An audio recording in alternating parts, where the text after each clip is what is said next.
SASSA beneficiaries will today continue to queue for their social grants amid the COVID-19 lockdown here in South Africa.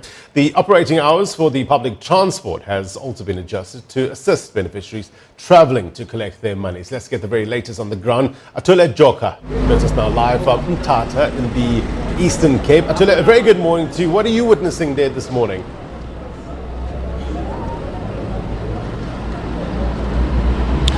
Well, good morning to you, Blaine, and a warm welcome to SABC News viewers across the length and depths of this country. Well, I can tell you I'm outside the post office, and it's quite unbelievable because the time is just before 11 and it is cleared. No one is here. SASSA officials and police officials have been here on standby. If I can step out of the shot and my colleague Lwandile Mbulali can show you, it was a long queue here since the morning. The elderly and the disabled people who are living with disability have been here since the morning. They were queuing up. They told me that they left their villages at around 5 in the morning to get here at 6 o'clock. And then the post office opened at about 7:30. The SASSA officials, police officials have been helping people out, maintaining the social distance, sanitizing them, and also showing them all those regulations and also all those hygiene levels that they must maintain at all times. Well, I can tell you it was rapid. The pace was very fast. We spoke to some of the elderly. They were saying that normally on a normal day they come here very early at 5 a.m. in the morning, and they normally leave at about 6 late, and they are unable to do their groceries. They are saying now this is a change. This is a catalyst. They are saying maybe this is something the government must look into and also implement going forward, because now most of the elderly people, most of the people who are living with disability have left this these post offices, and they are going to do their groceries. Even yesterday when we went to the retail shops, when we got there at around 5 p.m, people were already subsiding, taking their groceries, going to the taxi ranks. So the way that this is managed in Mthatha, I must commend the people there. But the worrying factor is that people, when they leave these post offices, again, they do not maintain those social distances when they are within by themselves. And also it is quite also interesting to note that just adjacent to the road, people who are queuing by the banks, there is also a worrying factor when it comes to social distancing. People are standing very close by. I guess it is because there are no officials there who are deployed at the banks to try and help people there. So it is quite still a challenge. Maybe people should be deployed everywhere, and also maybe people should listen to their TVs and radio to also be able to be inclined with some of those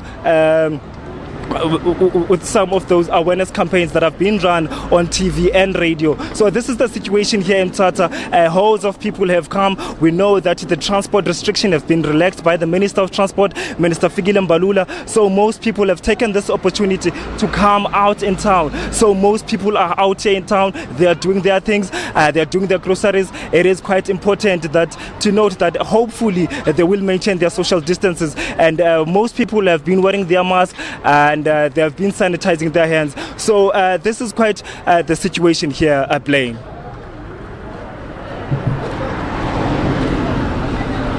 And beneficiaries when we're dealing with people with disabilities and the elderly in the Eastern Cape. And generally, reportedly, there are about over 2 million beneficiaries in total in the Eastern Cape.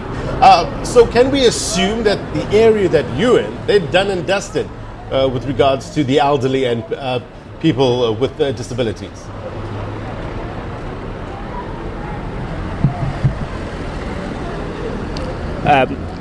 Can you come again, Blaine? So can we assume that the area that you're in, we know that there's many beneficiaries that we were talking about. I just see a report about 700,000 beneficiaries. When you're talking about the elderly and people with disabilities, and that's what we're dealing with here over the next 2 days, from yesterday and today, in fact. So can we assume that those that were meant to collect their grants, they've done so already, and this is it in terms of the day where you are? Yes, I guess most people have done so, except for those who go to the banks, because we do know that there were also more outlets that have been open to the public. The town hall, my colleague Luandi Lembulali was here yesterday. He was reporting on the fact that the town hall has also been open as an extra pay point, so people have been taken there as well. It's only those people who are still queuing at the banks that are still having those problems right about now. But now people, the next crossing, I guess I will do it next to the retail shops, because most people are flocking there to do their groceries now.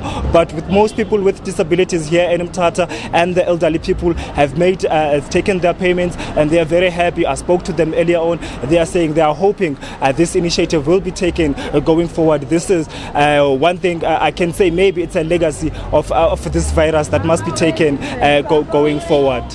Thank you very much indeed for your reporting there, Atule Joka, live for us in Mthatha in the Eastern Cape. Appreciate it. All right, I want to remind you about a poll we're running. The question is, are you adhering to the lockdown regulations in South Africa? If not, why not? Why are you not?